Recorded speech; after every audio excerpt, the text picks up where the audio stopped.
Bonsoir, bienvenue tout le monde, autant en présentiel, c'est-à-dire au Centre La Palme, sur la rue Lafont, et sur le web, parce que c'est diffusé en direct à webtv.coop. Bienvenue tout le monde.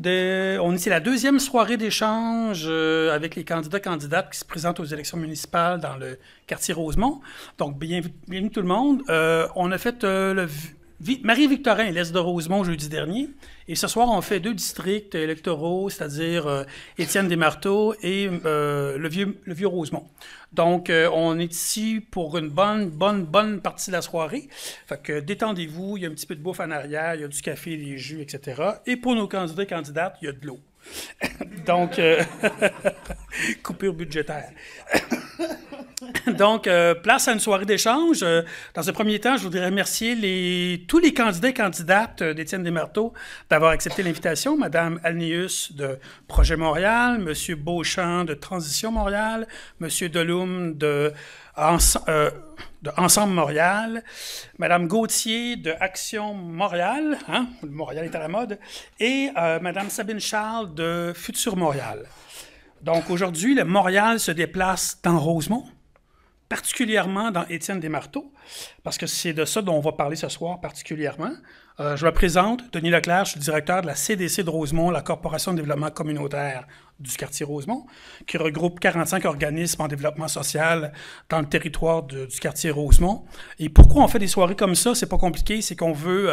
Nous, on travaille en proximité et les élus d'un arrondissement et encore plus les élus d'un district électoral font un travail de proximité, c'est-à-dire vraiment proche des citoyens, proche des organisations, des entreprises qui en font partie. Donc, évidemment, on organise ça pour favoriser la rencontre avec les futurs élus, échanger sur les engagements, les perspectives, les visions, les promesses, puis aussi avoir l'occasion d'avoir en une soirée accès à tout le monde, puis de se faire une tête, puis d'être prête pour aller voter aux élections municipales en début novembre. Donc, sans plus tarder, je vais vous présenter rapidement comment ça va se passer. C'est relativement simple. Il y a un premier bloc. Les candidats vont avoir 2 minutes et demie pour faire leur pitch de présentation, leur présentation classique de vendeur ou de vendeuse politique. Le bloc suivant, c'est une question que la CDC leur a envoyée d'avance, qui est relativement simple et épurée. Ils ont donc eu l'occasion de se préparer à cette question-là. Ils vont pouvoir y répondre pendant 3 minutes chacune. Ensuite, on ouvre au public. Autant ici que sur le web, et il y aura des questions qui vont être posées par les gens de la salle. On va vous demander de poser votre question en 1 minute. Pourquoi? Pour favoriser une plus grande participation, favoriser davantage de questions.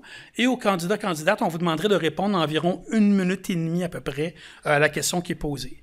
Pour ce bloc-là, je me garde un joker, donc une petite question surprise en fonction du contexte, en fonction d'un éclairage qui n'a peut-être pas été mis en valeur durant la soirée, un angle mort qui pourrait être utile pour les citoyens, les organismes, pour mieux vous connaître, ou parler d'un sujet très spécifique. Bref, la question surprise peut-être. Et en clôture, c'est qu'on vous redonne à nouveau la parole pour 2 minutes où vous faites votre mot de clôture. Ce soir, c'est particulier parce qu'on en fait 2. Donc, entre les deux débats, il y aura une pause de 10 minutes. Ça vous va? La pause devrait se faire autour de 19h30. C'est bon? C'est parti. On a donc pigé au sort cet après-midi de façon très scientifique avec un dé, avec 6 côtés. Et la première personne qui aura la chance de nous présenter... de faire son pitch de vente, c'est Mme Alnéus de Projet Montréal, équipe Luc Rabouin. À vous, Mme Alnéus. Merci beaucoup, Monsieur Leclerc. Chers citoyens et citoyennes, ça me fait vraiment plaisir d'être devant vous aujourd'hui à titre de candidate pour Projet Montréal dans Étienne Desmarteaux. Étienne Desmarteaux qui est dans ma vie depuis maintenant 17 ans. Je suis Erika Alnéus, 41 ans, de parents haïtiens qui ont émigré à la fin des années 70, début 80, dans les cantons de l'Est, mais qui venaient souvent ici dans Rosemont pour visiter de la famille. La vie a fait que j'ai décidé de faire mes études ici. J'ai vécu 2 ans sur le plateau, bien cute, mais après ça, j'ai fait mon nid sur Saint-Zotique, dans Étienne Desmarteaux, à la même place, et j'y suis toujours depuis 17 ans. J'ai vu le quartier évoluer, j'ai vu le quartier s'embellir, fleurir, se verdir, et aussi voir une plus grande cohésion entre les gens. Et je me suis dit que j'avais envie de faire partie de cette équipe. Donc, j'ai été élue en 2021 et le dernier mandat a été un mandat où on a voulu faire preuve d'équité. Équité sur certains projets qu'on a mis de l'avant et aussi de s'assurer du verdissement, mais aussi de soutenir nos organismes locaux. Et nous voici en 2025, ici, devant vous, et moi, je souhaite poursuivre ce travail-là. Projet Montréal, c'est un parti politique qui est ancré dans les valeurs de solidarité, de progressisme, de féminisme et d'écologie. Et c'est plus qu'important aujourd'hui de faire face à ces enjeux de manière incarnée, de manière sensible. Et donc, pour moi aujourd'hui, ce que j'ai envie de vous dire, c'est que on veut continuer le travail et on veut le bonifier. On veut le faire en ayant vous à cœur. La politique, c'est des politiques publiques, c'est des orientations, c'est des décisions à prendre. Mais avant tout, c'est les gens qui nourrissent la société dans laquelle on vit. Et il me fera très plaisir de parler des enjeux et des priorités que j'ai pour Étienne des Marteaux, un district que j'ai profondément à cœur. Merci beaucoup. Merci, Mme Anléus. Wow, vous avez respecté amplement le temps permis. Petite parenthèse, c'est moi qui vais gérer le temps, je vais le gérer de façon assez relaxe et fluide. Et si je vous dis en conclusion, ben vous avez 10 secondes, et si je vous dis merci, ben je reprends la parole et le micro. Ça va? On va enchaîner avec, comme deuxième personne, Manoine Beauchamp de Transition Montréal, équipe Craig Sauvé. Merci, Monsieur Leclerc. Manoine Beauchamp, rapidement, juste me présenter. Bac maîtrise à HEC Montréal, je suis aujourd'hui conseiller en amélioration continue et en gestion du changement. Moi, au cours des 20 dernières années de ma carrière, j'ai été appelé à aider les entreprises à améliorer des processus, à améliorer l'ensemble de certaines opérations. Okay? Et une fois qu'on avait identifié les solutions, une fois qu'on avait identifié comment on allait le faire, c'est après de les implémenter, d'où l'idée de gérer le changement. Ce sont mes deux grandes spécialisations. Ce que j'aime énormément dans mon travail, c'est qu'on est là pour poser des questions. On est là pour écouter les gens. Puis je vais même vous faire une confidence, juste entre vous et moi. J'ai rarement trouvé la bonne solution à implanter. C'est souvent les gens avec qui je parlais qui apportaient les bonnes solutions. Puis à partir du moment qu'on avait une germe d'une bonne solution, on travaillait, on amenait les gens à pouvoir amener leurs idées, amener leurs couleurs, mettre leur saveur à l'intérieur des solutions, puis réussir tant bien que mal à avoir une solution qui tienne la route, qui fasse en sorte que ce soit satisfaisant pour tout le monde, mais que ça rejoigne aussi les objectifs de l'ensemble de l'organisation dans laquelle on voulait l'implanter. J'ai travaillé autant pour les grandes entreprises que pour des PME. Je me rappelle d'une entreprise, il y avait 2 employés et son principal, pas fournisseur, mais son principal client, c'était la NASA. Vous voyez, j'ai vraiment travaillé dans des secteurs absolument différents. Au cours des 5 dernières années, je me suis beaucoup appliqué à essayer de trouver justement des solutions aux problèmes de mon quartier. J'habite dans Étienne des Marteaux depuis maintenant plus de 16 ans. Et malheureusement, j'ai été confronté au fait que j'avais aucun parti qui était suffisamment progressiste pour être en mesure justement d'apporter des solutions telles que moi, telles que mes voisins citoyens voulaient les voir se faire implanter. Et c'est pour ça que j'ai cofondé, et ça je vais revenir plus tard, mais j'ai cofondé Transition Montréal avec Olivier Labrèche, avec Frédéric Bataille et mon collègue qui se présente à la mairie qui est Luc Corbin. Alors voilà.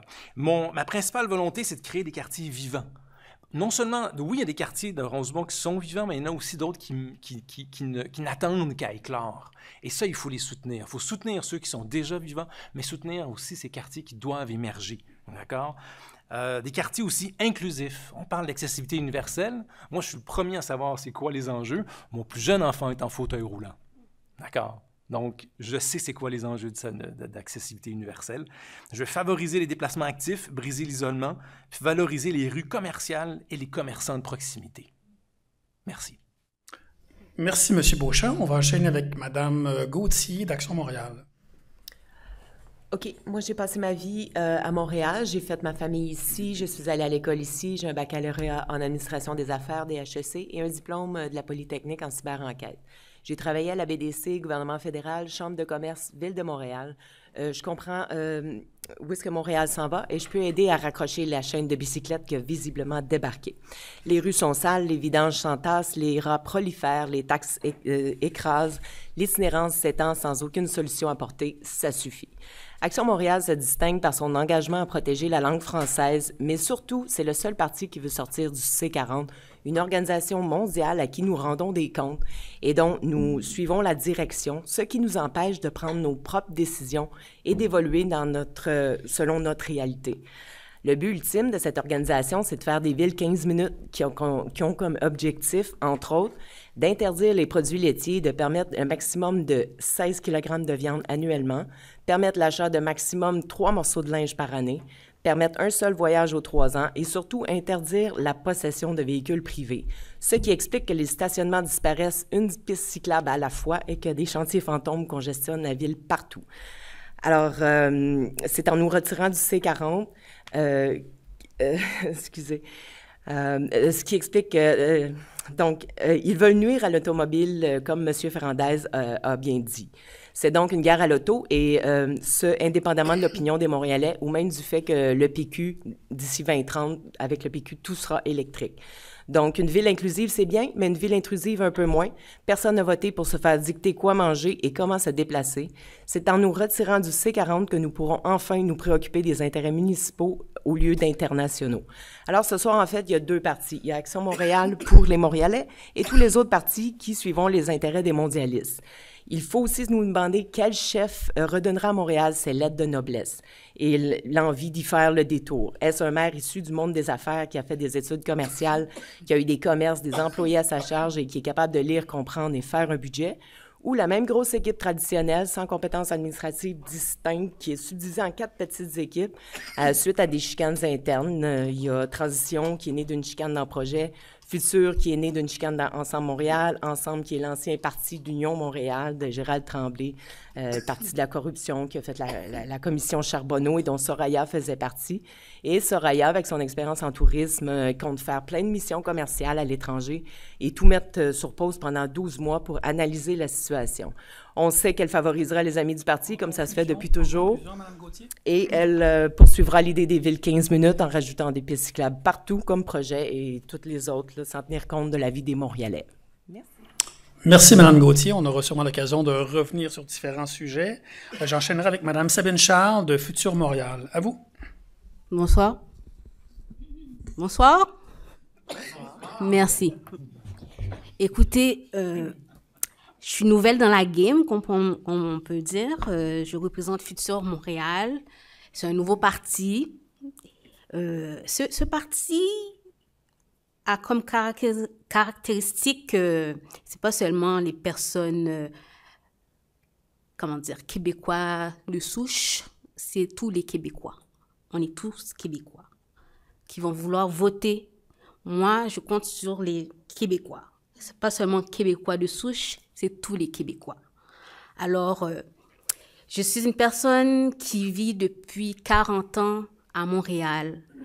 J'ai déjà vécu dans le quartier Rosemont pendant 2 ans et j'ai constaté que c'est un beau quartier, mais il y a place à amélioration et j'aimerais pouvoir y contribuer, on va dire comme par rapport au logement, les pistes cyclables, en gros. Le reste, je vais devoir, poser plus de questions aux citoyens pour savoir qu'est-ce qu'ils voudraient plus améliorer à la place de mettre à changer les choses sans pouvoir vous consulter. Ça, c'est une de mes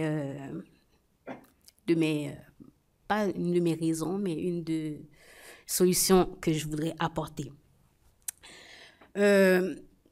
Tandis que mes adversaires disent qu'il y a juste 2 partis qui sont en course, mais moi je dis non, c'est pas le cas. On est 5 partis, au moins, à vouloir prendre le pouvoir et pouvoir aider, avancer. Alors, c'est ça que j'apporte. Vous m'excuserez pour ma nervosité, là, mais en tout cas, c'est tout ce que j'ai à vous dire. Bonne soirée. Merci. Merci, Mme Charles. Et on va conclure le premier bloc avec M. Deloum d'Ensemble Montréal.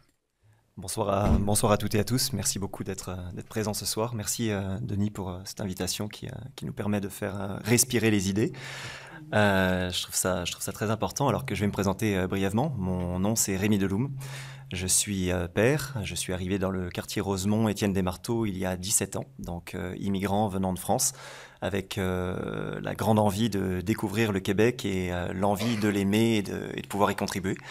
Je suis comédien professionnel depuis 22 ans, certaines personnes me connaissent via le culturel. J'ai été le cofondateur d'un petit café de quartier qu'on connaît bien dans Étienne Desmarteaux qui s'appelle le Café L'Étincelle et qui a ouvert il y a bientôt une dizaine d'années. Donc, c'est un quartier que j'aime profondément. Mes 2 enfants sont nés dans le quartier, donc je connais aussi la réalité de tout ce qui est garderie, tout ce qui est école. Donc, comment je suis arrivé en politique? C'est ma première expérience en politique municipale, directement et indirectement, je dirais. Directement aujourd'hui, indirectement puisque sur les 9 dernières années, je me suis fait approcher par à peu près tous les partis politiques pour me demander pourquoi l'engagement que je faisais en société, dans le communautaire, je ne le mettais pas en politique. Pour une raison très simple, c'est que moi je suis quelqu'un qui suis profondément humaniste, j'aime les gens, j'aime le développement du potentiel de chacun, j'aime la mixité des opinions et ce que j'aime particulièrement, c'est sentir qu'on avance ensemble pour l'humain. Quand je rencontrais des gens ou des groupes politiques, très souvent j'entendais un petit peu l'étalement des succès passés des gens ou des accomplissements de chacun en politique, j'étais très heureux pour eux, c'est très bien, mais je me demandais quand est-ce qu'on parle des gens. Et donc je ne m'engageais pas plus que ça, puisque j'avais l'opportunité de le faire via l'art, ou de défendre ces idées-là par la représentation sur scène, ou également via mon café, puisque je rencontre tout type de citoyens, et je pense qu'un café de quartier, c'est à peu près l'un des meilleurs et derniers grands espaces de démocratie qu'on a aujourd'hui, puisqu'on ne choisit pas les gens qui rentrent, c'est les gens qui vous choisissent, et c'est des gens avec différents niveaux socioculturels. Donc je pratique tous les jours. J'ai cette chance-là de côtoyer des aînés, des seniors, des actifs, des enfants qui m'appellent Monsieur Chocolat Chaud, des gens qui me reconnaissent de la télé après leur émission favorite. Bref, ça me donne une espèce de vision à 360 degrés qui me semble intéressante pour un candidat, pour un quartier, surtout quand on l'aime. Pourquoi je me suis engagé? Je suis curieusement un ancien votant de Projet Montréal. J'ai aimé l'idéalisme, j'ai aimé ce qu'ils ont proposé, et je fais partie des gens qui ont été déçus par cette administration. En tant que citoyen, j'ai proposé un très gros projet à l'époque qui était une tentative de réhabiliter l'incinérateur des Carrières, il y a quelques années.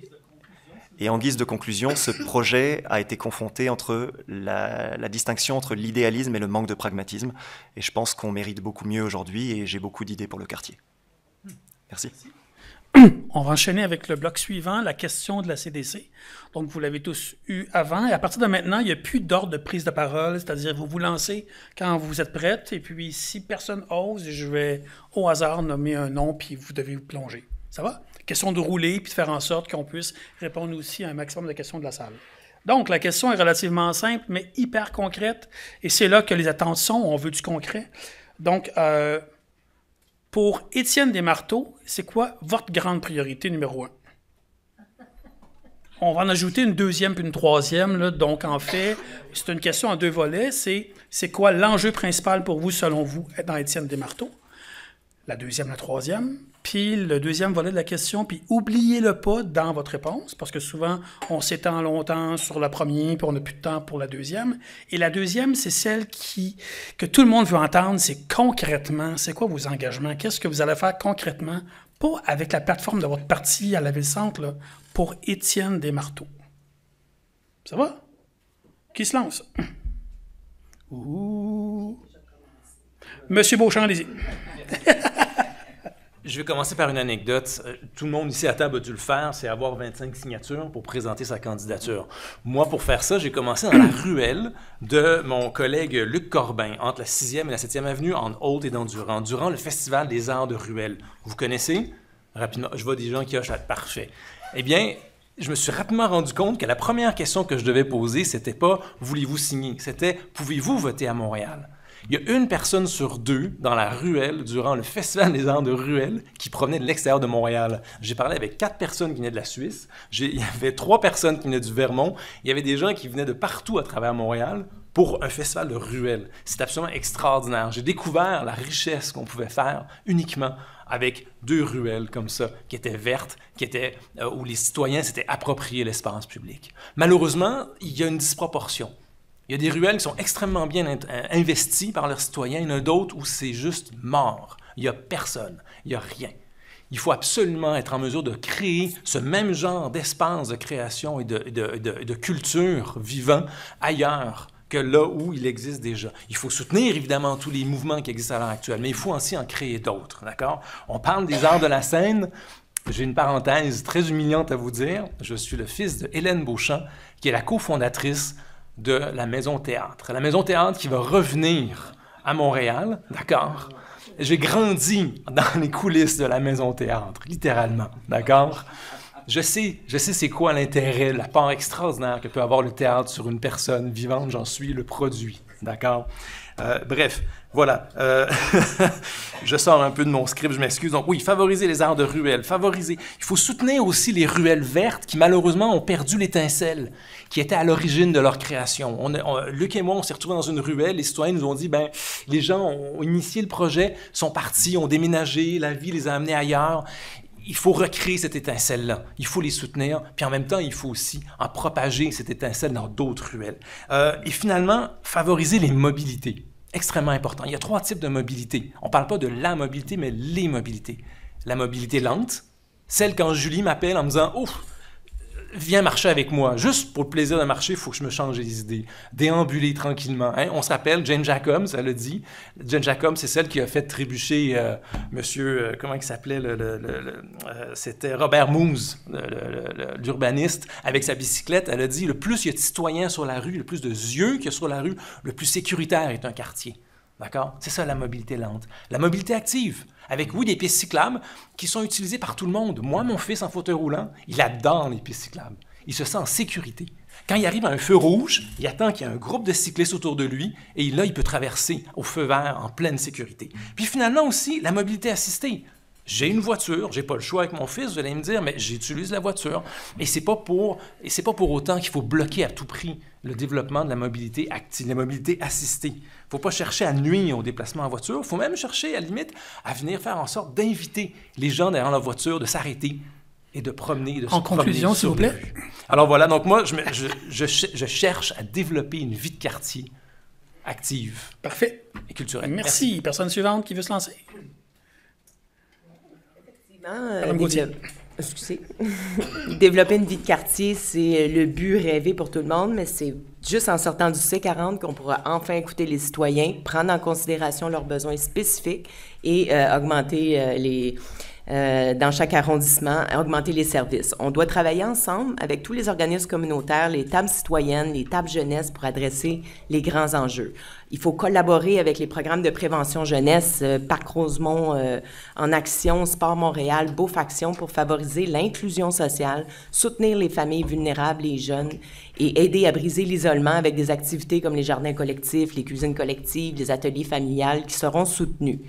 On veut valoriser et encourager la dynamisation de la ville et des grandes artères, Masson, Beaubien, Jean Talon, La Plaza.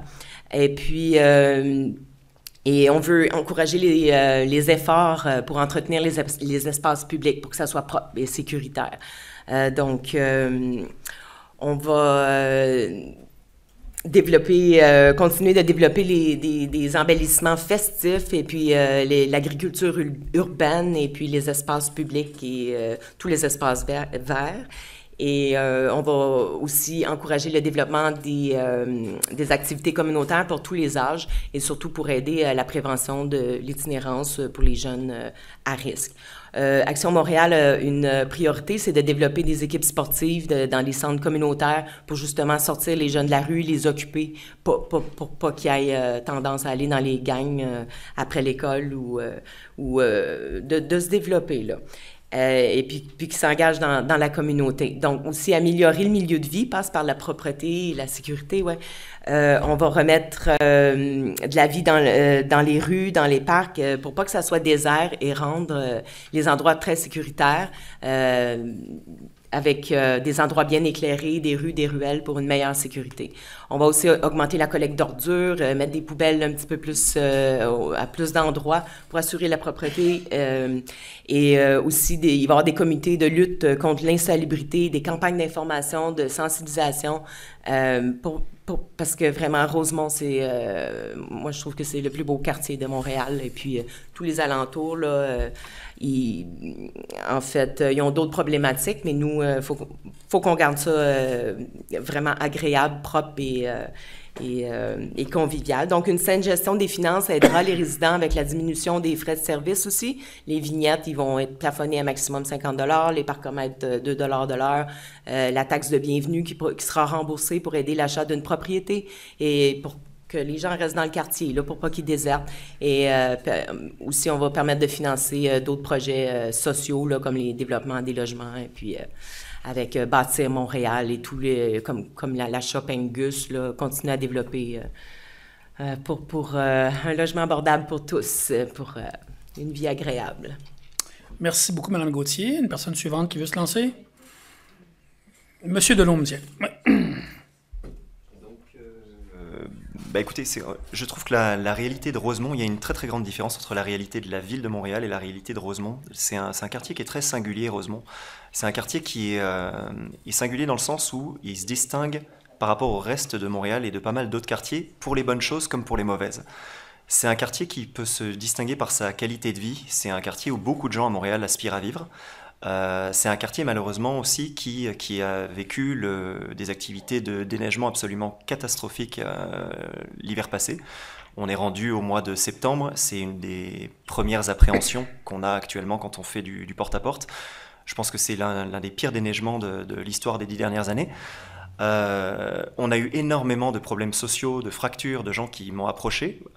Étant propriétaire d'un café, j'ai mes aînés qui m'ont appelé, puisque quand je les vois pas pendant 2 jours, je leur passe un petit coup de téléphone, savoir comment est-ce qu'ils vont et savoir si tout est correct. Et puis au bout d'une semaine, quand ils me disent vu l'état des trottoirs, je peux pas venir, ça me dérange beaucoup, parce qu'on se retrouve avec un quartier qui finalement est joli, mais qui s'adresse de plus en plus à uniquement une catégorie de gens du quartier. Je pense que le but d'un parti politique et surtout d'une administration municipale, c'est de s'adresser à tous en consultant et en écoutant, et je pense que c'est ce que l'administration en cours a vraiment échappé sur les 2 derniers mandats.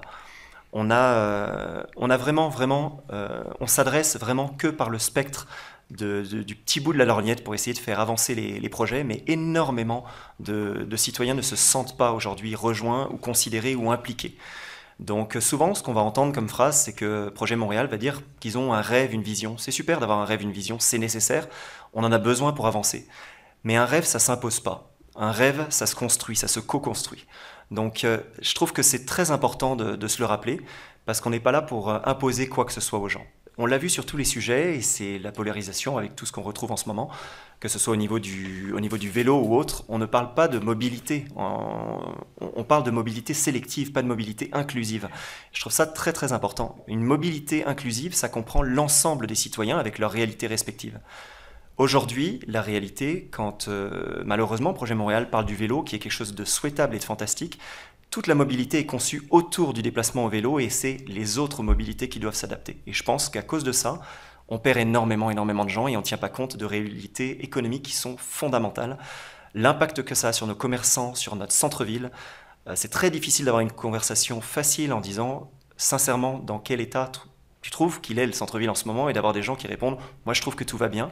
Au bout de 2 mandats, c'est problématique. Ça veut dire qu'on n'est pas capable de faire un examen de conscience, et que quand on regarde la ville actuellement, dire que c'est en bon état, que c'est un succès, je pense que c'est regarder la ville avec des lunettes noires et c'est se voiler la face. Donc je pense qu'il faut refaire cet examen de conscience. Il faut qu'on reprenne le temps de partager avec tout le monde. L'un de mes premiers points, c'est de travailler au-delà de la gestion. En conclusion, M. Delhomme. C'est de travailler sur le lien intergénérationnel. On ne peut pas parler de société si on n'applique pas la totalité des couches de notre quartier. On a besoin de réunir les gens par des activités. Au niveau culturel, j'ai 200 idées, il y a de quoi faire. On a une équipe avec Ensemble Montréal au niveau culture qui est spectaculaire. Profitons-en. Merci. Qui va enchaîner? Oui, c'était la question à 2 volets. Oui. Donc, Madame Charles, Madame Malnius. Madame Malnius? Je peux y aller, allez-y. pas de problème. Alors, première priorité, c'est la sécurisation des déplacements des Rose-Patriens, tout spécialement ceux du district d'Étienne-des-Marteaux. Depuis la pandémie, il y a une augmentation de la population, une augmentation aussi du nombre de voitures, et ça amène certains enjeux. Ça ne veut pas dire que parce que vous êtes automobiliste que vous êtes une mauvaise personne, c'est pas le cas. Mais on doit s'assurer que tout le monde ait sa place. Et un de mes engagements en lien avec la sécurisation des déplacements est en priorité de sécuriser les écoles. En premier lieu, les 8 écoles primaires du district. Par la suite, on peut penser à Jean-Eudes, on peut penser au Cégep, au Collège de Rosemont. Ce sont des lieux névralgiques où des personnes vulnérables, comme des enfants, des jeunes sont exposés. Il y a aussi l'engagement de vouloir sécuriser le parc Molson. Nous avons ce magnifique parc patrimonial où c'est difficile pour les gens de traverser. Donc, on veut sécuriser et aussi l'agrandir pour pouvoir vraiment profiter du parc. Deuxième enjeu pour moi, c'est l'urgence climatique. On le voit de plus en plus. On discutait, Madame Corriveau, on se rappelait, pour ceux qui étaient là à l'Halloween dernier, il faisait 20 degrés. On voit des changements climatiques prendre place et ça nous amène à faire face et à faire preuve de résilience climatique. Une des choses pour le combattre, et c'est un engagement, c'est de verdir. Verdir l'arrondissement, on a déjà donné un bon coup de pouce là-dessus. Juste dans le dernier mandat, c'est 8500 arbres que nous avons plantés. L'idée, c'est de pouvoir poursuivre le travail. Et ici, dans Étienne-des-Marteaux, particulièrement dans le sud, de vraiment prendre le temps d'étudier les places où on peut optimiser le verdissement. Et le dernier point, c'est la solidarité sociale. C'est le troisième enjeu. On vit des crises, des polycrises de toutes sortes et je pense que plus que jamais, on doit, comme administration municipale, être ceux qui ramènent ce lien pour se rassembler, pour être vraiment fédérateurs. Et je veux vraiment saluer M. Deloum parce que le travail qu'il fait dans son café unit solidarité sociale et développement économique. Et ça, je tiens à le dire, c'est un travail qu'ils font. C'est une famille qui se sont unies pour faire ce genre de choses-là. Et je tiens à le saluer. C'est un des engagements que je veux mettre de l'avant en lien avec la rue Beaubien-Est. Nous avons soutenu pendant ce mandat-ci l'association, donc ce qui est une première étape, donc une association de commerçants sur Beaubien-Est. Le but, c'est de pouvoir l'accompagner pour qu'elle devienne une société de développement.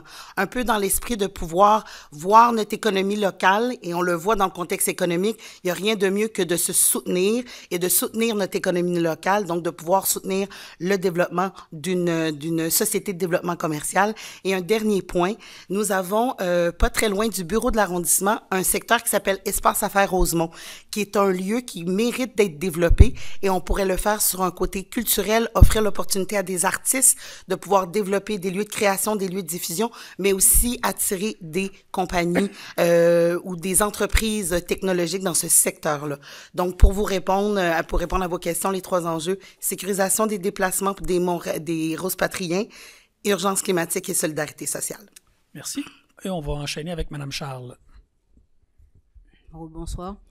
Je dirais, moi, c'est plus le déneigement en hiver, évidemment, parce que c'est très important pour pouvoir, les personnes âgées, pour qu'ils puissent se déplacer correctement sans avoir à glisser par terre.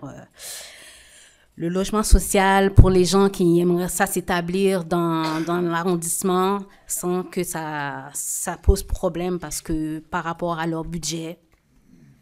Puis, les organismes communautaires, plus précisément les personnes qui souffrent de santé mentale, je trouve que c'est très important de pouvoir les guider. Ça va éviter qu'ils se retrouvent à la rue, qu'ils deviennent des itinérants. Alors, c'est ça mes trois causes que j'aimerais pouvoir mettre sur la table. Merci beaucoup, c'est clair. On va maintenant ouvrir à la salle et en ligne sur le web. Donc, évidemment, les gens sur le web, si vous avez des questions, écrivez-les dans le chat. Et une collègue ici, Magali, va pouvoir transmettre la question et je vais la poser pour vous.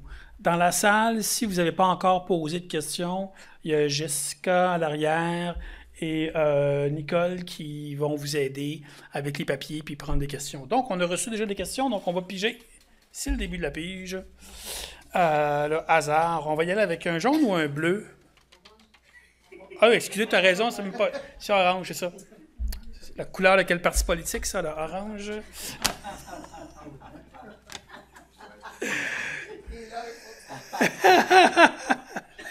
Donc, on va y aller avec une question. Et là, évidemment, c'est la personne dans la salle va aller au micro, va poser sa question. Donc, en fait, c'est une question particulière. Donc, en fait, je la lis rapidement, puis je fais « Oh, c'est quoi le thème? » Je ne sais pas c'est quoi le thème. Donc, j'inviterai Mme Pinchot à poser sa question.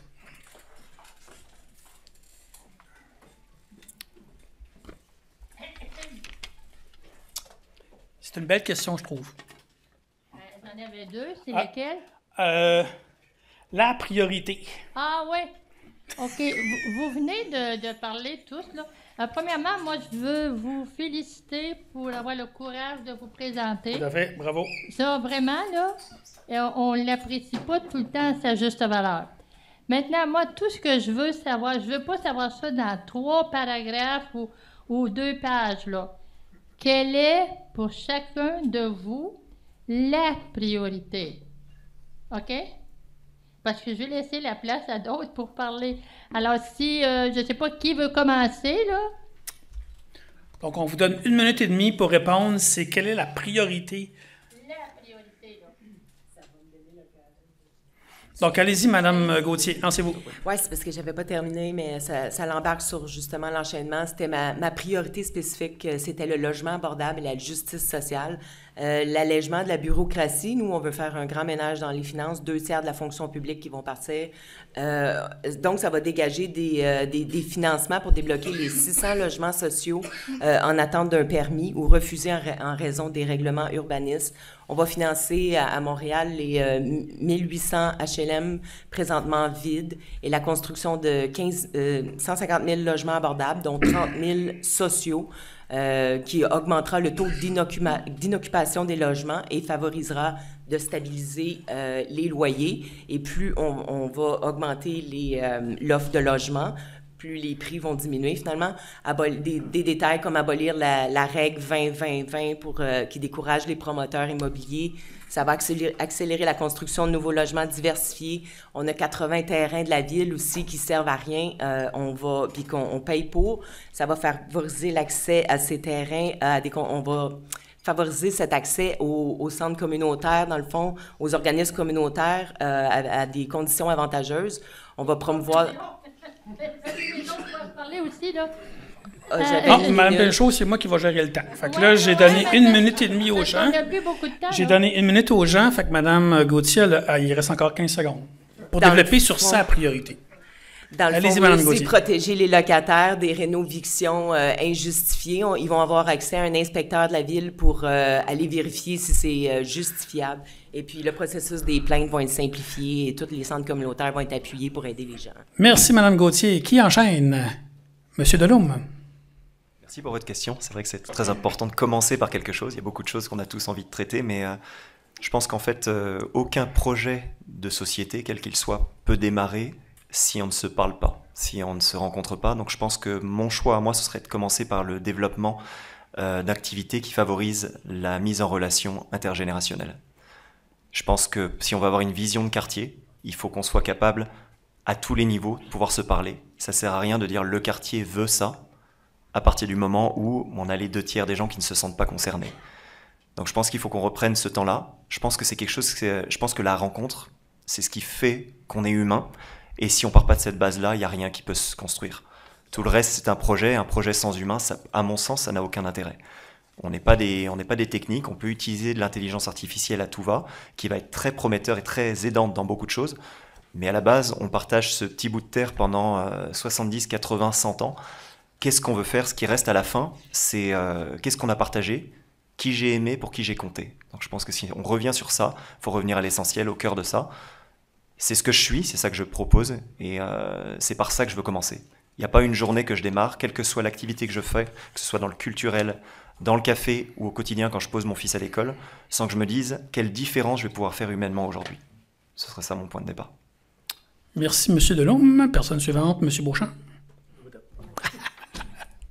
Il y a un élément, parce qu'essentiellement, ça rejoint ma profession de conseiller en amélioration, c'est la circulation de transit.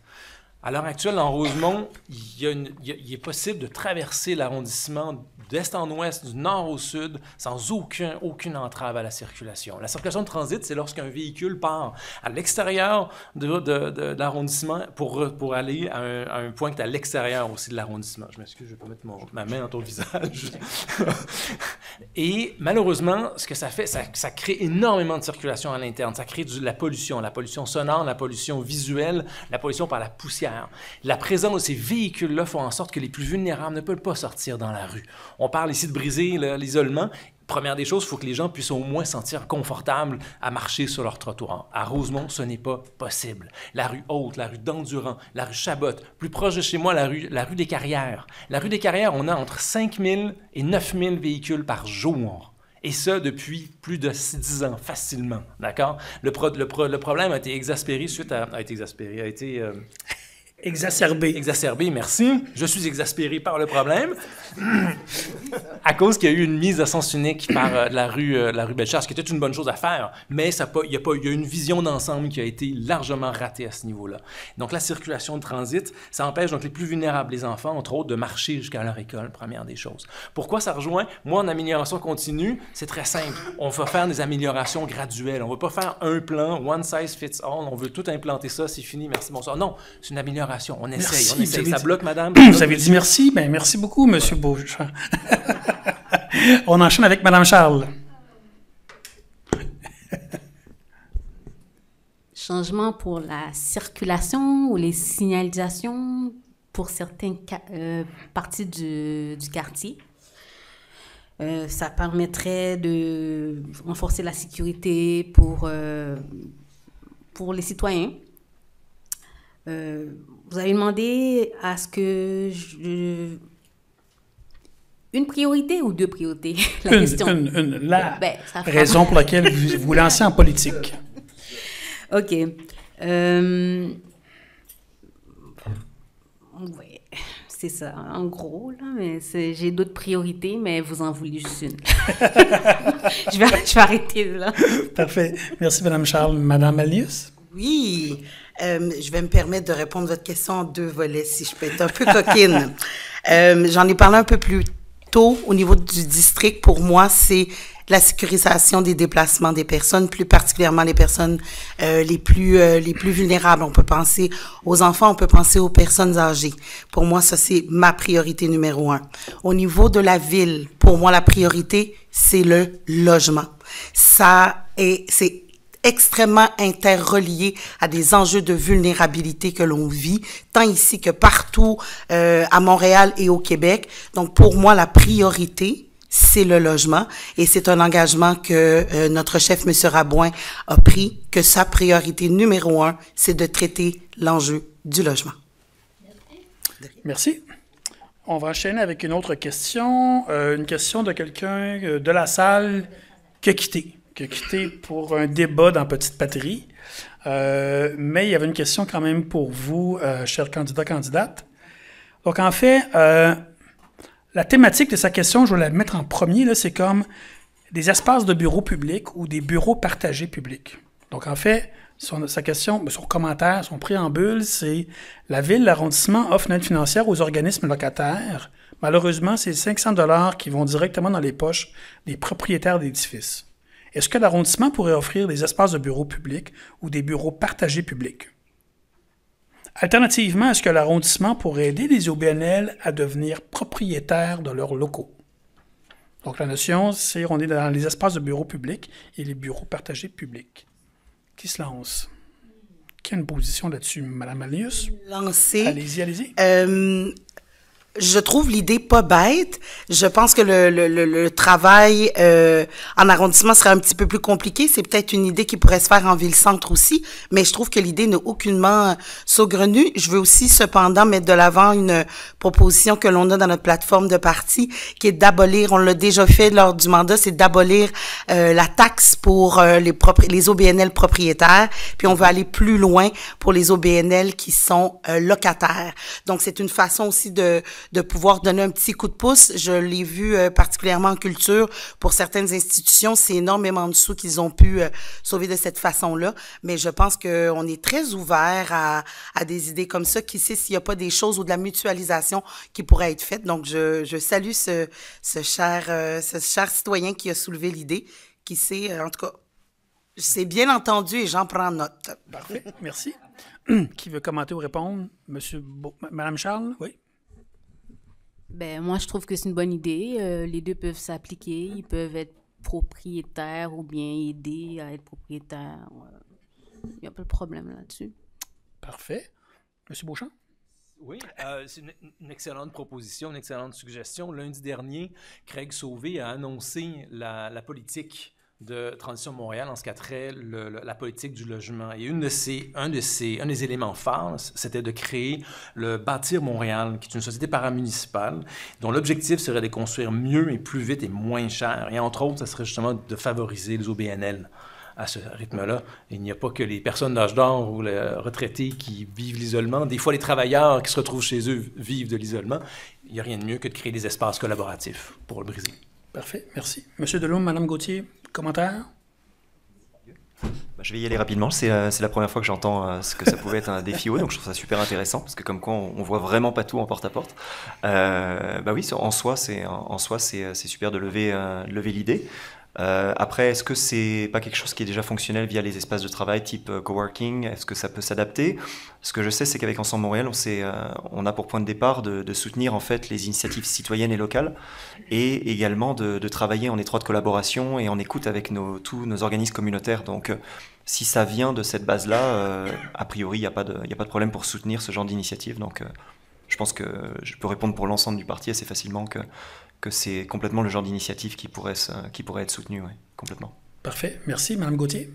Oui, nous aussi, on veut travailler avec les organismes communautaires et tous les projets qui veulent faire rayonner Montréal ou développer, soutenir justement les initiatives et les idées innovatrices sont bienvenues. Nous, on veut écouter les gens et faire des tables de concertation. Donc, si tout le monde dans Rosemont est d'accord, ben c'est vers là que le budget va aller. En faisant un ménage des finances, on va pouvoir débloquer des budgets pour les arrondissements et enfin les écouter. Donc, ça va être un consensus de groupe, là. On a déjà 80 bâtisses qui sont chauffées, éclairées, qui ne servent à rien à la ville. Donc, oui, on compte faire sortir les itinérants de la rue. Au début, utiliser quelques bâtisses pour ça, avant d'avoir les financements d'Ottawa et en tout cas, on peut utiliser ces bâtisses pour plusieurs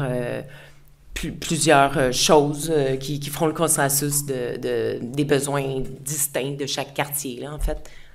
Parfait, merci. On va enchaîner avec une troisième question qui vient du web. Monsieur Gabriel Côte-Noire, je vais lire votre question. Le thème, c'est l'économie sociale. Donc, en fait, la question est relativement simple. C'est quelle place devraient occuper les entreprises d'économie sociale dans le développement économique local, selon vous? Donc, quelle place vous feriez à l'économie sociale au niveau de l'économie locale? Allez-y, M. Beauchamp. Je vais être très bref. Je vais inciter ce cher citoyen à venir poser la question à ma collègue Pascale Corriveau, qui sera ici même. C'est elle, notre spécialiste de l'économie sociale. Depuis plus de 20 ans dans le domaine de l'économie sociale. Et c'est ça l'intérêt de l'équipe de Transition Montréal, c'est qu'on a tous des particularités, des spécialisations différentes et complémentaires. Merci, M. Beauchamp. On prend note. M. Côte-Noire en ligne, c'est bon. Personne suivante? Madame Gauthier? Vas-y, je pense qu'il me parle. Vas-y, je t'en prie. OK. Moi, j'ai déjà travaillé pour Commerce solidaire. On travaillait en partenariat avec Bâtir Ensemble et puis beaucoup de... En fait, je connais l'économie sociale. On avait un bottin là, de tous les entreprises montréalaises qu'on essayait d'encourager. Et puis, en fait, c'est le but de développer l'économie de Montréal et non les intérêts internationaux avec... en tout cas, c'est ça. Donc, oui, les économies sociales seraient mises de l'avant. Et puis, ça serait bon pour le Québec, ça serait bon pour Montréal, ça serait bon pour nous. Parfait. Monsieur Delhomme? J'allais dire, évidemment, renforcer toutes les initiatives de proximité. C'est sûr que d'abord, il faut travailler au niveau du quartier. Ensuite, il faut travailler au niveau de l'arrondissement. Parce que je trouve que très souvent, on parle de Rosemont en tant qu'arrondissement. Mais quand on est réaliste, en fait, on ne vit pas dans Rosemont. On vit chacun dans un petit bout de son district. Je veux dire, on est dans Étienne-des-Marteaux, il n'y a pas beaucoup de gens qui vont régulièrement sur la 22e, 23e avenue. Pourquoi? Parce qu'on ne sait pas forcément ce qui s'y fait, pourtant c'est nos voisins. On est dans le même arrondissement.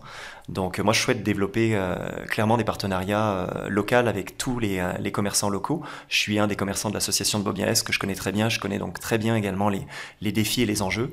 Le fait de se développer en société des commerçants, c'est quelque chose qui est une avenue qui va être clairement envisagée et clairement mise en place puisque avec Ensemble Montréal, on a proposé une nouvelle enveloppe de plus de 2 millions de dollars pour développer, en fait, pour aider nos SDC.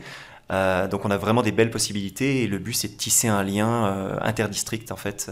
L'idéal serait un lien qui soit économique et culturel entre tous les districts de Rosemont, donc rejoindre nos 4 districts. Ça permettrait de nous connaître mieux aussi, de passer et puis aussi de partager les outils et les connaissances.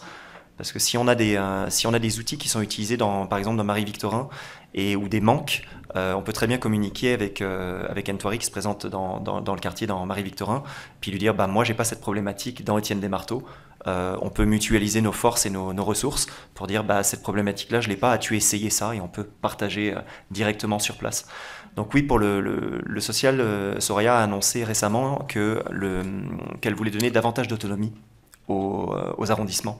Et je trouve que c'est un des biais par lequel on va pouvoir faire avancer les choses très très concrètement et jouer notre rôle vraiment de conseiller de ville en étant au plus près des citoyens. Merci. Qui veut commenter? Madame Malnius? Oui, merci beaucoup, Monsieur Cotenoir, pour votre question.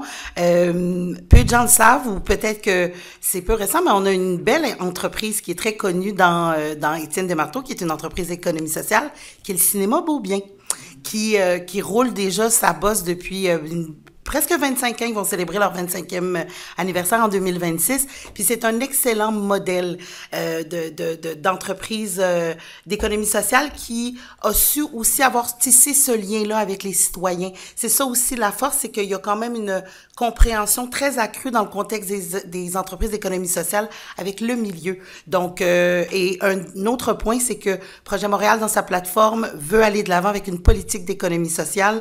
Je pense qu'il y a énormément de gains, tant économiques et sociaux qu'on peut avoir en misant sur l'économie sociale, et je pense que ça participe aussi à une meilleure solidarité de plusieurs parties prenantes, mais aussi une meilleure solidarité auprès des citoyens.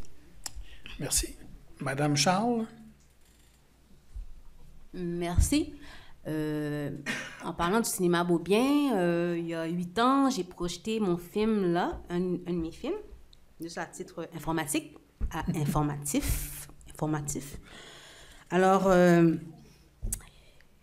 oui, je dirais que pour l'économie sociale, c'est plus par rapport au quartier. Et l'économie commerciale, plus par rapport à l'arrondissement, là, pour faire valoir tout ce qui se passe dans l'arrondissement.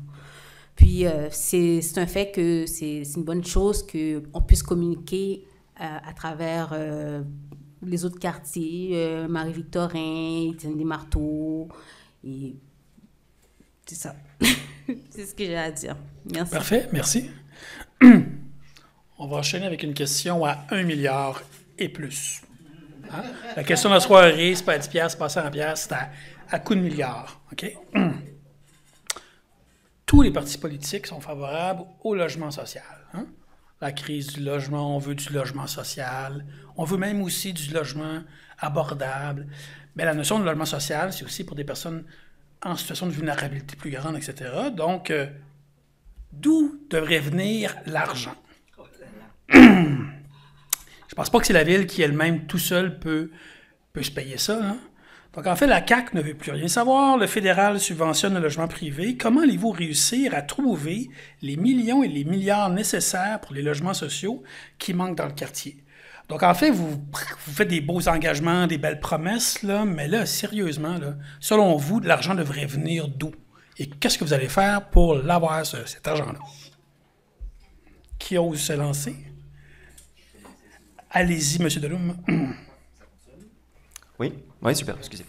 Tout simplement, on ne peut pas remettre systématiquement la raison de l'inaction sur les autres paliers gouvernementaux. On a une responsabilité au niveau de la ville de Montréal et faut reprendre le leadership au niveau de la ville.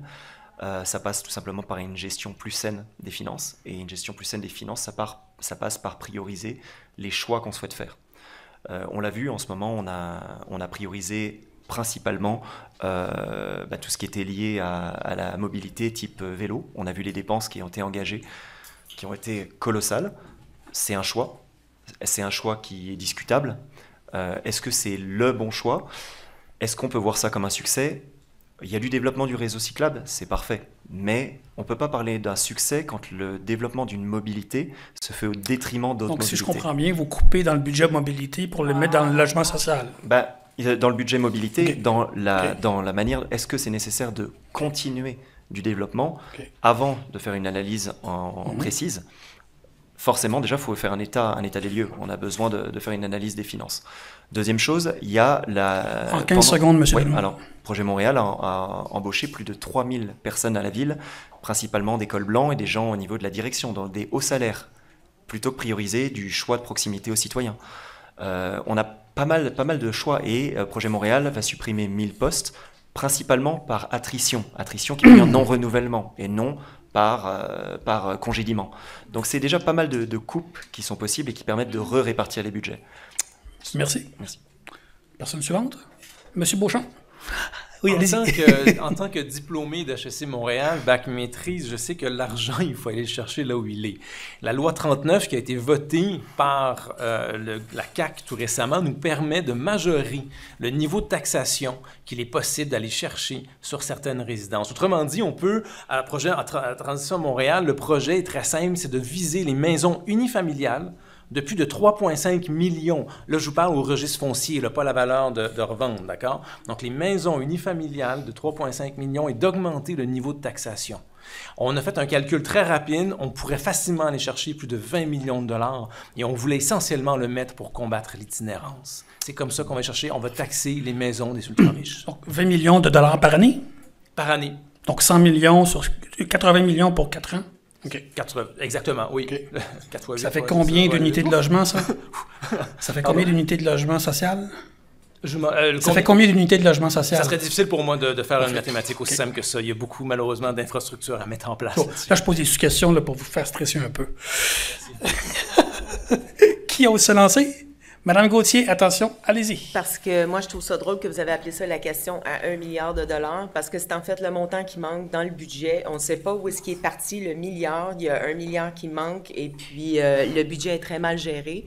Premièrement, il n'applique même pas de paiement à la dette. Alors, ce qui fait qu'on est endetté à 108 %. Puis là, ils vont répéter qu'une ville ne peut pas s'endetter, mais oui, elle peut s'endetter. Elle peut aussi reporter les déficits à 2027.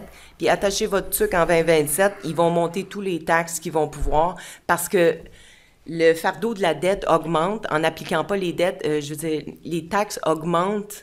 On paye des taxes à payer les intérêts de la dette seulement. Donc, nous, on s'engage à payer 20 % de la dette à chaque année. Aussi, ça va être facile parce qu'on va faire un grand ménage des finances publiques. M. Thibodeau, il y a des études en finance. Il y a eu des commerces, des employés. C'est le seul qui a eu un chèque à payer de sa poche à des employés. Ici, ce que ça veut dire, la valeur de l'argent. Il n'y aura pas de scandale de vin en revenant des missions. Juste comprendre, Mme Gauthier, oui. Les différentes coupures que vous feriez à la ville iraient dans le logement social? Premièrement, il y a 20 % qui va être appliqué à la dette. OK, vous, c'est pour le logement social. En fait, la question du citoyen, c'est vous allez le prendre où l'argent pour le logement social que vous promettez? Bien, c'est ça. En coupant dans le 2/3 de la fonction publique, là, présentement, on a 103 élus. On va baisser à 51. On a plus d'élus à Montréal qu'à Toronto, Québec et New York réunis. Et puis, en plus de ça, ils font appel à des comités externes pour avoir des expertises.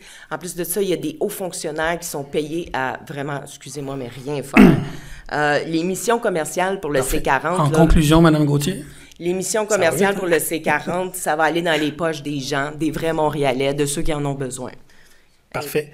Mme Charles, Mme Alius, Mme Charles. comment dire, quand vous avez un problème, vous n'avez pas d'argent, qu'est-ce que vous faites? Vous allez quitter? Vous allez... est-ce que vous allez voler une banque? Ou bien vous allez faire un genre de GoFundMe pour essayer de ramasser de l'argent pour pouvoir payer ce que vous avez besoin de vous payer? Moi, ce que je pense, c'est que chaque année, si vous remarquez, toutes les institutions comme l'hôpital Sainte-Justine, Fondation Intel, ils font des levées de fonds pour pouvoir ramasser de l'argent, pour pouvoir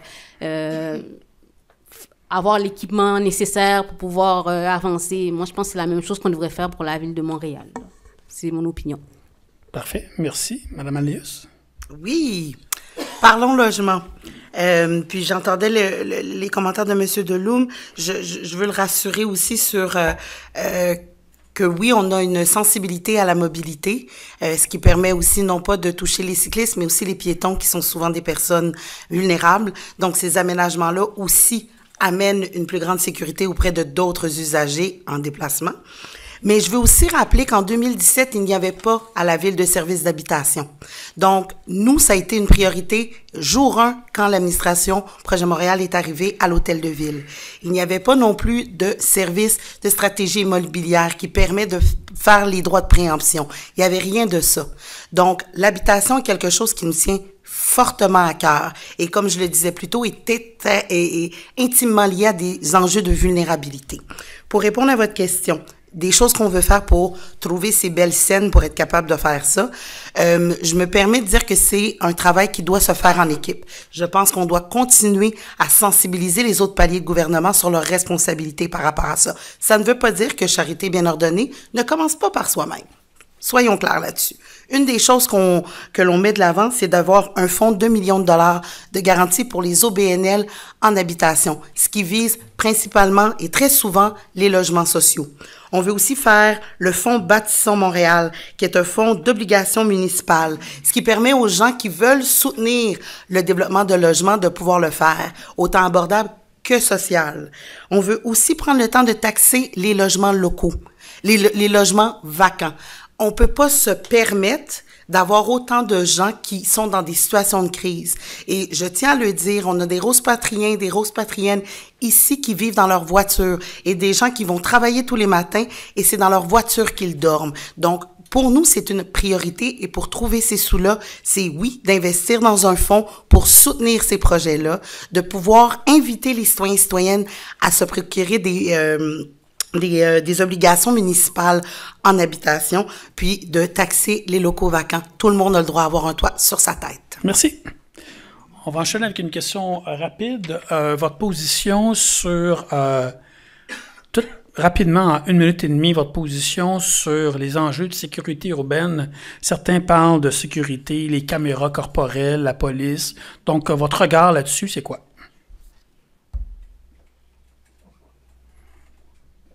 Qui se lance? Madame Gauthier?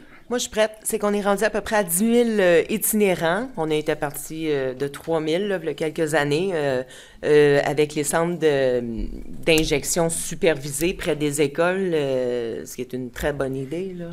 Et, excusez, c'est ironique un petit peu. Mais je veux dire... Ça commence par l'itinérance. On est rendu avec beaucoup trop d'itinérants. Comme là, ça commence à déborder sur la Plaza Saint-Hubert et Jean Talon. Ça va être une priorité pour nous de les sortir rapidement de la rue, les mettre dans un de nos 80 bâtiments là, qui est libre, en attendant les financements d'Ottawa et de Québec pour les projets de comme Housing First à Toronto, qui ont sorti 85% des itinérants de la rue. Ça va aider à se promener, je veux dire, parce qu'il y a des enjeux de santé mentale là-dedans qui dépendent malheureusement d'Ottawa et de Québec. Mais nous, ce qu'on peut faire, c'est de débloquer les budgets pour les aider, les accompagner dans des programmes de désintox ou de soutien.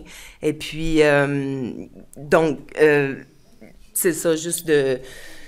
commencer par s'occuper avec des caméras corporelles. Effectivement, les policiers vont intervenir avec une vision claire pour pas qu'ils se fassent accuser de je sais pas quoi, comment t'appelles ça, racisme ou... en tout cas, ils vont être équipés, oui, puis on va faire la sécurité une priorité. Parfait, merci. Qui veut commenter, M. Delhomme? Oui, évidemment, pour la sécurité, moi j'ai pas de problématique du tout avec tout ce qui est lié aux caméras corporelles parce que je pense qu'elles protègent aussi bien le policier et le citoyen. Elle permet d'avoir un œil extérieur qui nous permet tout simplement de voir ce qui s'est passé concrètement, puis après de juger sur pièce. Donc je pense que c'est très important, c'est un outil supplémentaire, et puis comme tout outil, un outil bien utilisé, c'est un outil mal utilisé, c'est une arme. Donc je pense que ça peut être un outil qui peut être très, très pertinent actuellement. Au niveau de l'itinérance, évidemment, c'est l'un des problèmes fondamentaux qu'on a actuellement. On a une augmentation de plus de 35% d'itinérance. C'est un dossier qui a été difficile post-pandémie. Je pense que c'était le cas pour à peu près n'importe qui. Mais sur l'administration en place, malheureusement, ils l'ont quand même échappé pas mal sur cette question-là. Il y avait des possibilités. La ville a moyen d'avoir recours à son foncier pour mettre en place des ressources. On a proposé également de lancer ce qu'on appelle le GITI, qui est le groupement d'intervention des techniciens en itinérance, qui permet de mutualiser en fait les forces, qui permet de ne pas avoir recours à de la force policière et aller dans de la répression, parce qu'on parle de personnes qui sont en situation de détresse potentielle. De les mettre en interaction avec des intervenants sociaux et des gens qui viennent servir de transition. Donc c'est de travailler avec l'ensemble de ces forces-là pour trouver les solutions les plus adaptées sur le terrain et accompagner ces gens-là, tout simplement. Donc on ne peut pas se considérer comme une grande ville tant qu'on a des gens qui dorment dehors. On ne peut pas parler de société évoluée en 2025 avec des gens qui dorment dehors. Ce que disait Erika très justement, c'est que c'est vrai que dans Rosemont actuellement, on a de plus en plus de minivans avec des rideaux et que c'est des gens qui dorment là-dedans et c'est pas des itinérants classiques, c'est l'itinérance invisible, c'est de l'itinérance économique. C'est des gens pour lesquels on n'a pas réagi assez vite sur les 2 derniers mandats, sur le logement social et abordable, et ce qui crée aujourd'hui cette augmentation qui aurait pu aussi être évitée. Merci. Monsieur Beauchamp? 3 des 5 piliers de la gestion du changement, c'est la sensibilisation, la formation et le soutien. Si on n'a pas ces 3 piliers-là, malheureusement, les gens sont souvent plus qu'autrement démunis. D'accord? Donc, il faut absolument sensibiliser, former et soutenir les équipes d'intervention terrain. Et ça, à Transition Montréal, c'est très simple. Là, je vais lire tout simplement Landau. C'est une vision progressiste de la sécurité publique en investissant dans la prévention. Il n'y a rien de moins sexy qu'investir dans la prévention, parce que c'est très dur de voir est-ce qu'on a atteint nos objectifs, mais la prévention, c'est le maître mot. Merci. Merci. Oui, Mme Charles. Répétez la question, s'il vous plaît. Votre position, votre regard sur les enjeux de sécurité urbaine, caméras corporelles, les policiers, tout ça. OK. En général, je considère que c'est un outil favorable depuis que le policier le porte et puis qu'il n'y a pas de coupure, de préjudice. C'est tout. Parfait, merci. Madame Malius? Oui, concernant les caméras corporelles, oui, c'est aussi un enjeu de transparence. Ça a été dit un petit peu plus tôt, je pense que c'est M. Deloum, par rapport ou Mme Gauthier. Ça protège autant le citoyen que le policier. C'est aussi un enjeu aussi qui peut participer à réduire les enjeux de profilage racial et social, ce qui reste des enjeux que l'on doit combattre. Un autre élément aussi, c'est de favoriser des équipes d'intervention qui sont mixtes avec des civils et des policiers. Ça permet aussi de participer à désamorcer certaines situations qui peuvent être problématiques. Je veux aussi parler ici localement d'initiatives qui ont été faites, qu'on a envie de poursuivre. On a une table de sécurité urbaine qui nous a permis de pouvoir asseoir des citoyens avec des organismes et aussi le SPVM pour parler de certains enjeux très, très spécifiques. Il y en avait un dans Étienne Desmarteaux, au niveau de la rue Rosemont. On a pu avoir une conversation avec les citoyens, avec certains intervenants pour traiter un enjeu. Donc, c'est le genre de choses qui peut se faire à différentes échelles quand tout le monde joue son rôle. Et en parlant d'itinérance, je le répète, le continuum sur le logement est névralgique et nécessaire. Une des choses qu'on veut mettre de l'avant, c'est d'avoir 500 modulaires pour les gens qui ont besoin rapidement d'avoir un toit, puis de pouvoir accompagner aussi ces personnes-là avec des services, puis aussi d'avoir des logements transitoires. C'est comme ça qu'on peut aussi aider à ce que les gens aient un toit sur sa tête et qu'on favorise une meilleure cohabitation. Je vous vois me regarder avec des gros yeux parce qu'il reste probablement... Merci beaucoup, Mme Malius. Merci beaucoup. C'est gentil. On va conclure de mon côté avec 2 questions vraiment express. La première, c'est des réponses de 10 secondes. C'est quoi votre endroit préféré dans le territoire d'Étienne Desmarteaux? Madame Alius. Oui, c'est ça, votre endroit préféré. Vous allez être conseiller de ville pour le territoire d'Étienne Desmarteaux. J'espère que vous l'aimez, ce territoire-là. Donc, donnez un peu d'amour aux gens qui vont voter pour vous. Madame Alius, vous vous lancez? Un seul. On fait ça vite. Je vais parler du parc Montcalm qui a été réaménagé. C'est ma vision de la politique qu'on retrouve dans cet aménagement-là. Dans le coin, il y a des familles, il y a des hommes seuls qui sont dans des maisons de chambre, il y a un CHSLD. Puis ce réaménagement-là favorise, oui, le verdissement, mais aussi la mixité sociale. Donc, je trouve que c'est un des endroits qui m'émeut encore aujourd'hui parce que c'est ce qu'on se souhaite, c'est que tout le monde puisse avoir sa place et se sente digne de se promener dans Rosemont. Donc, parc Montcalm. Merci, Madame Alice. Monsieur Beauchamp? Toutes les librairies de livres d'occasion, des livres neufs. Nommez-en une. Une librairie. Le livre voyageur. Parfait. De mon ami Bruno, qui est sur... parce que c'est un lieu... Bruno a réussi à faire un lieu de discussion et d'échange. On comprend le principe. Merci. Monsieur Delhomme.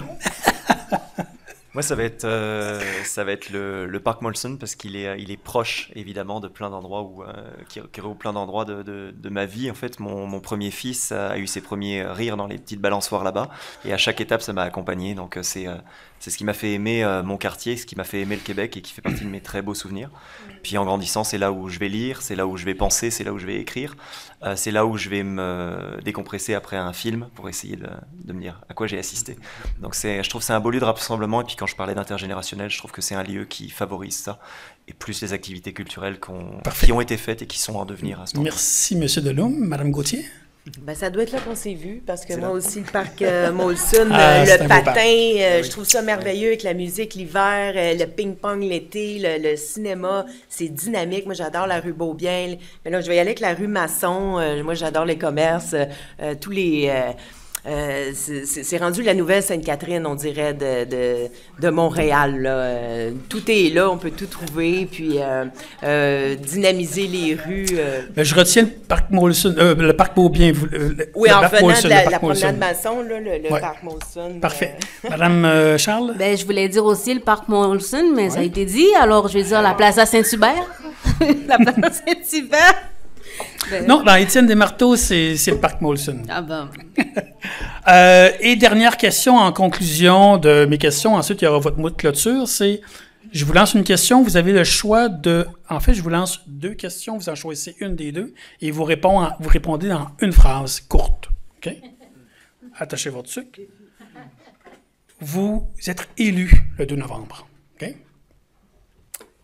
Qu'est-ce que vous avez le goût d'apprendre dans les 4 prochaines années? Parce qu'un élu municipal, vous n'arrivez pas là avec la connaissance complète. Vous êtes en processus d'apprentissage. Donc, qu'est-ce que vous avez le goût d'apprendre? Le désir d'apprentissage.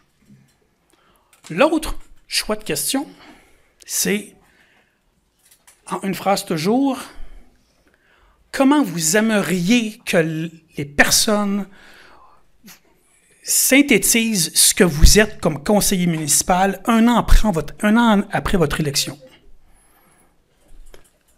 Vous, comme nouvel élu, là, je trouve que vous êtes une phrase. Ou vous y allez sur les apprentissages. Allez-y. Madame Charles. Passionnée de mon arrondissement ou de mon quartier. C'est ça. Parfait, merci. Qui veut se lancer, Madame Gauthier? Moi, je veux que dans un an, vous réécoutez la vidéo puis vous dites « Wow, elle a tout fait ce qu'elle a dit qu'elle ferait. » Et moi, je suis action, réaction, solution. Je veux apprendre à connaître tous les besoins et tous les intérêts des gens ici pour essayer d'en faire le plus possible et puis de dynamiser la place au maximum. Excellent. Respect des engagements après un an, c'est bon. Monsieur Delhomme, on est parti comme ça, on va y aller comme ça. Ouais. Je vais répondre sur la question d'ici un an. Donc, d'ici un an, j'espère que ce que je suis aujourd'hui, que j'espère avoir fait passer ce soir, vous serez en mesure de dire ce type-là est proche de nous, il nous écoute sincèrement et il est capable de rêver grand. Je pense qu'on mérite ce rêve-là et j'aimerais bien que les gens me voient comme un allié de leur quotidien dans Rosemont. Voilà. Merci. Monsieur Beauchamp? Dans un an, j'aimerais que les gens me disent que j'ai une personnalité relationnelle, donc j'étais en mesure d'entrer en relation avec les gens, et pragmatique. Parce qu'une fois qu'on a identifié les enjeux, il faut trouver des solutions. Merci.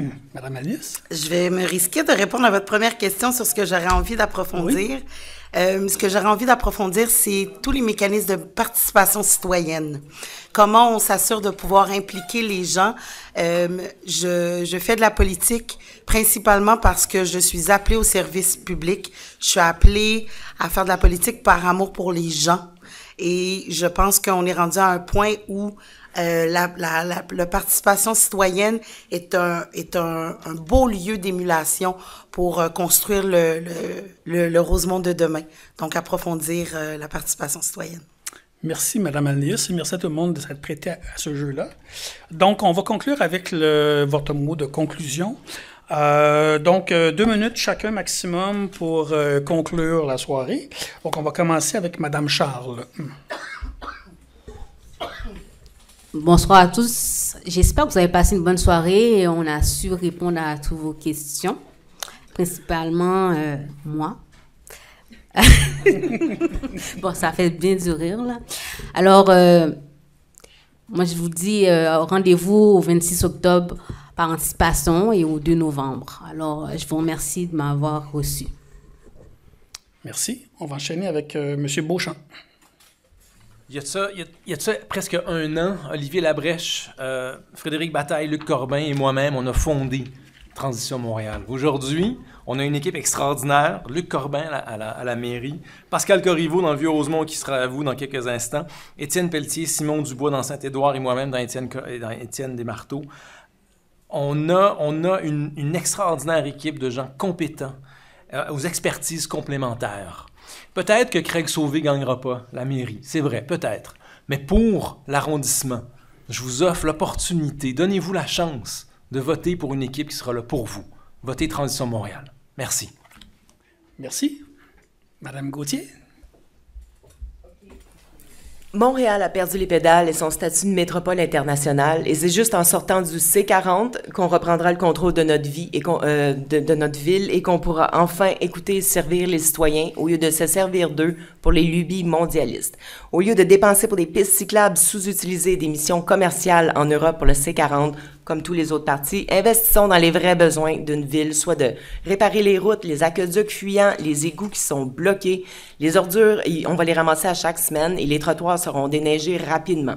Traitons enfin les rats avec un produit adapté, chose que Projet ne faisait pas, et assurons un logement abordable pour tous. Finançons les 1800 HLM bloqués par sous-financement, et les services essentiels aussi. Là, il y avait 26 casernes pompiers de fermées par sous-financement, ce qui est très dangereux.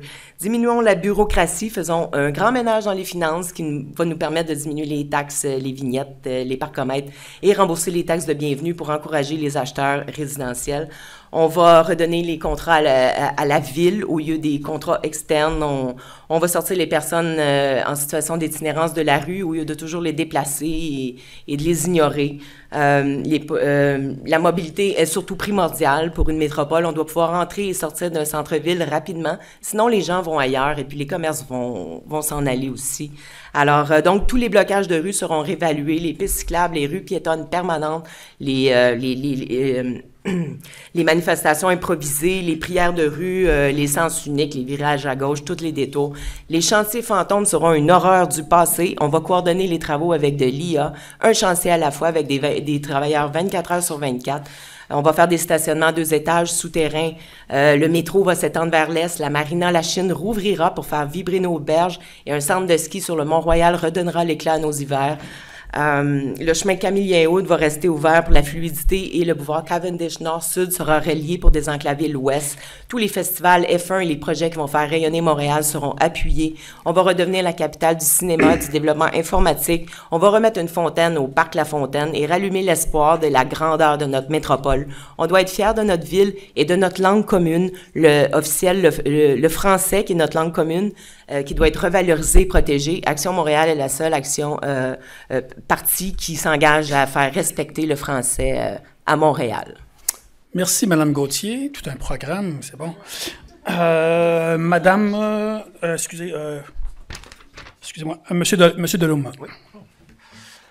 Tout d'abord, merci. Merci à toutes et à tous d'être présents ce soir. C'est beau pour la démocratie. Merci à toutes les personnes qui m'accompagnent à cette table. Ça prend beaucoup de travail, beaucoup d'abnégation et beaucoup d'amour pour avoir envie de donner autant de temps pour le bien commun. Je suis touché et honoré d'être ici ce soir et de pouvoir essayer de partager une vision commune. J'essaie de travailler au maximum. Je suis reconnu pour être une force de travail. Je laisse jamais tomber les gens. Je suis quelqu'un d'équipe. J'aime travailler fort. J'ai de la difficulté avec ce qui est de l'ordre de l'idéologie. Parce que quand on travaille pour une idéologie, on ne travaille pas pour l'ensemble. Et ça, c'est ce qui me dérange de l'administration en place. C'est pour ça que j'avais deux choix. C'était soit être un citoyen qui vote en conscience, ou devenir un citoyen qui s'engage, parce que je pense que ça vient avec des responsabilités quand on a des informations, qu'on a une capacité d'action. Donc il y a beaucoup de choses qui sont dites, qu'on a entendues ce soir. On a parlé, Erika a parlé ce soir de la sécurisation des déplacements. C'est indispensable. Mais quand on parle de la sécurisation des déplacements, il faut sécuriser tous les déplacements. La vérificatrice générale a annoncé que Rosemont Petite Patrie et Hochelaga Maisonneuve a 60% de ces infrastructures routières et trottoirs vétustes et en très mauvais état. On parle de fermer les parcs. Pourquoi pas, c'est beau un parc, ça peut ressembler à Central Park comme à New York, mais on ne peut pas faire des projets uniquement parce que c'est beau. Il faut faire des projets parce qu'ils sont utiles à tous. Quand on ferme des parcs, c'est pas uniquement un plan de mobilité différent ou juste du bien-être qu'on propose aux gens, c'est un plan de congestion. Fermer un parc entre Marquette ou entre Molson, où vont aller nos véhicules? Ils vont aller naturellement sur Beaubien, ils vont aller sur Rosemont. Donc on va créer de la congestion. Et qu'est-ce qu'on va congestionner également? On va congestionner nos services de transport en commun. On a la chance d'avoir une ligne 18, une ligne 197 qui fonctionne pour le moment pas mal. Donc c'est toutes ces choses-là. Revenir à la consultation, revenir à l'écoute citoyenne. On ne peut pas prendre de décision si on ne prend pas le temps de consulter les gens. Il y a pour l'instant trop d'impact, trop de gens laissés pour compte qui ne sont pas écoutés et qui vivent une véritable souffrance quotidienne. On a énormément de commerces qui souffrent actuellement. J'ai la chance de ne pas être impacté par ça, mais je côtoie des commerçants qui en arrachent en ce moment à cause des déplacements qui sont non pensés. La circulation, la mobilité active, c'est souhaitable, c'est de la santé, c'est super important. Monsieur Delhomme. Mais on a besoin de repenser ensemble, on a besoin de repenser en groupe. On a une équipe extraordinaire chez Ensemble Montréal, on a des gens qui viennent de tous bords, des citoyens qui sont avec des politiques, c'est très inspirant. Je vous invite à aller voir leur profil en ligne et à nous faire confiance parce qu'on a de très très belles choses et il y a de beaux humains derrière ça. Je vous remercie. Merci, Madame Alnius.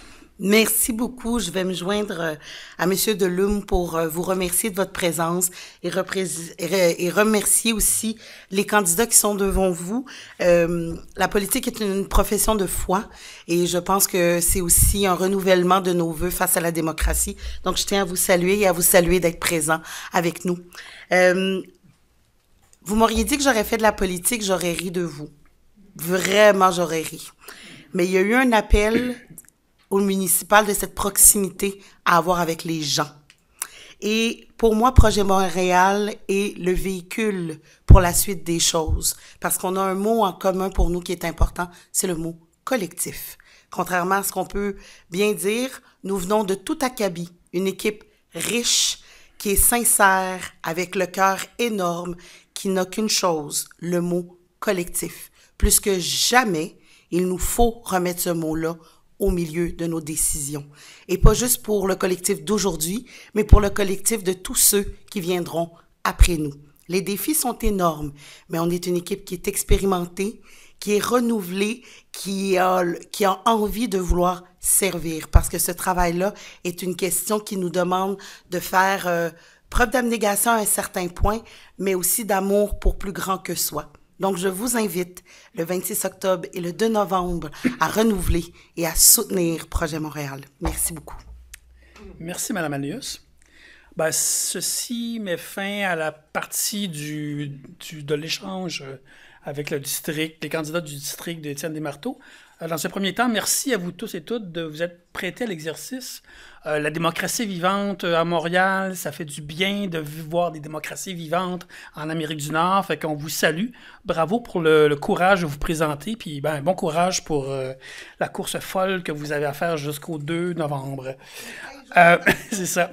Merci aussi aux gens dans la salle qui étaient présents, aux gens en ligne, à webtv.coop, et puis aussi aux membres de l'équipe de la CDC, Joël, Magali, Nicole, Jessica. Merci. Merci. On prend une pause de 5 minutes en ligne ici et on revient avec le Vieux Rosemont.